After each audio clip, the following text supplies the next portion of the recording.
My name is Joe Popp. In 2017, I took a tour of the 48 continental United States as a singer-songwriter on a motorcycle. This is my story.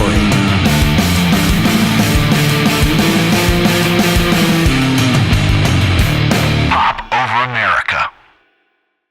All right, I'm here with my dear friend Anthony Carbone in Tampa, Florida for Popp Over America. He's kind of nervous. He doesn't do this stuff, even though he's one of the most gregarious people I've ever met. He sells ads for creative loafing. So he deals with people every day, but yes. I put a microphone on him and he turns into like a stump. So Anthony is incredible because I call it buying junk, but he calls it buying antiques.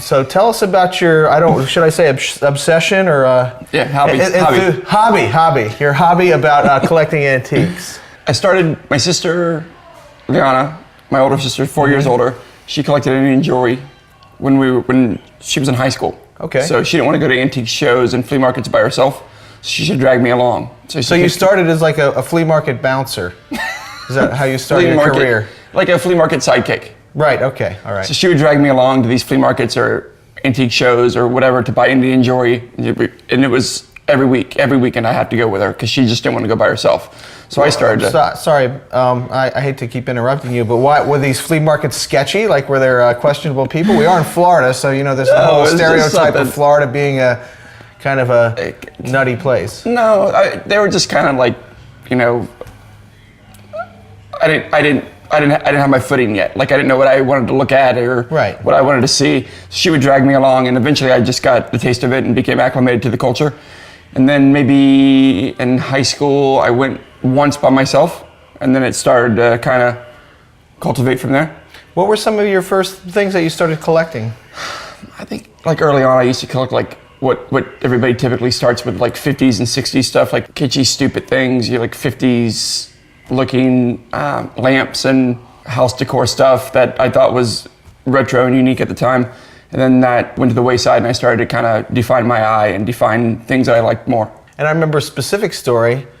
You were with me in New York City, and we went to a watch shop. Yeah. And you haggled with, was it a woman or it was a man? A woman. It was a foreign woman. You haggled with this foreign woman, because we have foreign people in New York City. You haggled with this woman for like, it must have been a good 45 minutes, and I think it was over $10, wasn't it? It was like, the watch was $200, you're like, I am not gonna pay more than $190 for this. And you finally, you got her down on the watch, you put it on your arm, we walked outside, and then the second hand fell off of the watch.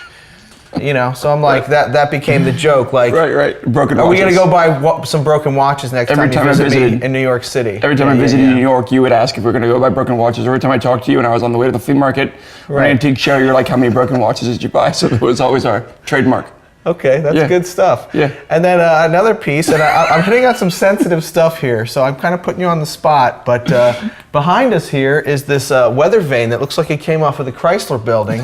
It's way too big for this house, in my opinion, and I think Anthony's wife's opinion. Yes. And anybody else that visits the house thinks it's too big. But tell me about this specific piece right here. So there was an estate sale. Is that what you call them, estate sales, instead of, you don't call them garage sales anymore? Like, it's class it up a little bit? It was an estate sale, and this particular estate sale went on for like 4 months, and they would do it every month for 4 days. And then they would bring more stuff in because it was an estate from Utah, and they kept trying to diminish this guy's estate. Like, it was massive. And this was, I went to visit it on Thursday, and when I went back on Sunday to see if it was still there, it was still there. And they wanted something, I think something absurd, like it was $2,000. And then I got it down to $1,000 maybe the Thursday. When I went back Sunday, I ended up buying it for $240. $240, wow, that was some severe haggling. Yeah. And I noticed that the back of the arrow is broken off, sort of like, is that your style? You buy broken stuff on purpose? Like, does it give it like that edge? You know, character, yeah. Do you have the piece? Because I can probably weld it on for you. No? No desire to cast it and make it complete? No, I like it like that. Do you think it's a mimicry of your broken life? Or not really? Because, you know, I bought this broken watch, it kind of like, I'm broken. I'm broken inside. Are you? Yeah. I don't think you are. Popp Over America is very personal. You know, Right, it's right. about me because Sure. no producer wants to touch this thing because I have a face made for radio and a body made for a gym commercial. The before picture. Do you talk about the first time you met me and what were your impressions of it? Because we weren't really friends when I lived in Tampa. We weren't, and I wasn't fond of you. I didn't like you. Really? And now we're like best friends. We're best friends. Tell me about that arc. So you were like a fringe guy. Like we were never in that much contact. I was a fringe guy. I was famous. No, but we were never like in our circles. Right. Like we never had a lot of direct contact. We probably saw each other seldomly, but when we did, we were kind of like, hey, I really didn't like you. Why? And why was that? I don't know. I just was intimidated. Maybe you were larger than life. You're big personality. Right, yeah. I think it kind of, I don't know. Scared you? Scared me. Or I don't know. I didn't know you. But you were strong back then. You could have obviously taken me out. It wasn't even that. It was more like I didn't know you. Right. I didn't know you, and what I knew of you, I didn't like you. Did you see me as like a clown, like a circus clown? No, just an like entertainer. Kind of. Was I cocky or egocentric? I thought you were. My impression of you was that you were cocky or egocentric, or kind of gruff, or didn't have a lot of time for people that weren't in your circle. That's what I might have thought. Well, I didn't have time for the little people, you know. So I didn't. Maybe I was a little. Maybe I was a little. Well, not in size, but just personality. Class-wise, probably that's what I thought, And I was in the music scene and all that stuff. So when I went to New York, maybe a second or third time to visit our mutual friend Mark.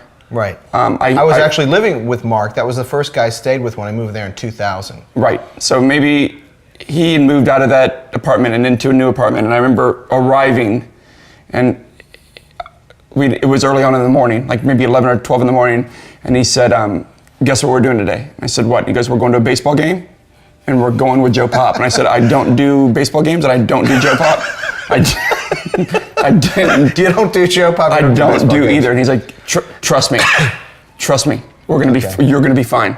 And at the end of that day, we were thick as thieves. Remember describe what happened during we went that to the day. baseball game, we did the Mets game, right? Uh-huh. And on the subway out of the Mets game into Queens, we're going to the beer garden. Right. There was me, our mutual friends, Jaime, Bob, Tyler, Mark, you and I, and we were crying on the subway to the beer gardens, remember? Yeah. But why? Because the jokes were so good? Jokes were good. You were cracking jokes, and we were all pissing our pants. We're dying. Right. We get to the beer gardens, and it got even worse. Like we were just, I remember Tyler had to leave because you were. I remember he was laughing so hard he walked out of the place. Because you were making us laugh. And the end of that night, we were great. And ever since then, we were good. So then when I started to go back to New York, I visited you and Mark, right? I'd stay with you and I'd stay with Mark. So from that point on, we were good. And then you worked your way up to the best man at my wedding. Yeah, the best man at your wedding. Then you were. But I got divorced, so maybe it was a curse. Maybe like you messed it up for me. You ever think about that? You ever think about my feelings? Like maybe instead of like, oh, I'm gonna go bless this wedding, and then it just destroys everything. Falls apart. Yeah. Okay. All right. Just checking. Seeing where you were at that point. So you bought this house on a short sale. Short sale. And it was sort of fixed up already? Yeah, it was somewhat gaudy. It was fixed up, but real gaudy. Right. Not the way you want it. No. You have a very, very specific design sense. And some of it is questionable. I don't know if it's questionable. It's just it's very specific to you. If you had decorated a place and I walked in, I could say Anthony Carbone decorated this place or designed it. And where do you think that comes from? Because it's kind of a combination of graphic design and antiques and vintage stuff. Some of it's somewhat restored. Some of it's very rough looking. Where did your design sense come from? I don't know. I think I just kind of everywhere. You studied in college? Studied art history at University of South Florida. South Florida, and I did a semester abroad in Florence. Oh wow! Yeah. So I just kind of. It was more like I just pick things up here and there as far as like what I like or what's appeasing, and I don't know.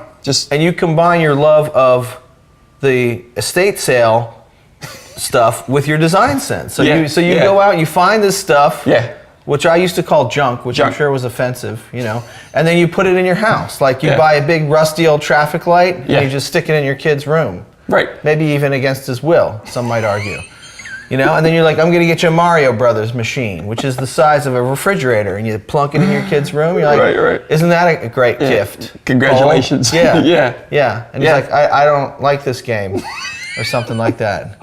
But you don't. That doesn't affect you. No, I You just keep do it, going. You know? Keep going. It's for his own good. Yeah, and I noticed, you know, in Augie and Theo's room, there's a collection of toys, like a very, very extensive collection of Star Wars and some characters from cartoons and things like that. And what is that from? Was that when you were a kid you used to collect that stuff? Or A lot is that of it's like mine. now? Oh, from when you were young? Yeah. Most of the Star Wars toys are mine, or things that I've held on for that long.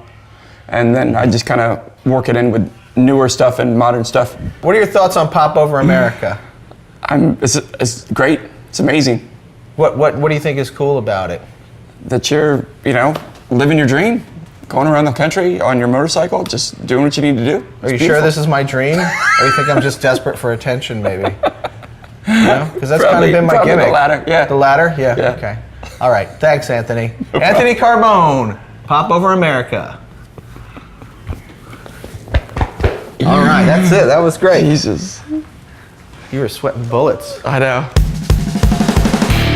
Popp Over America is made possible by support from Alto Music, Arai Helmets, Corbin Motorcycle Seats, D'Addario Strings, Huffy Carbon Fiber Instrument Cases, Michelin Motorcycle Tires, Otherworld Computing, and Cena Bluetooth Motorcycle Devices. Stay tuned for the next episode of Popp Over America.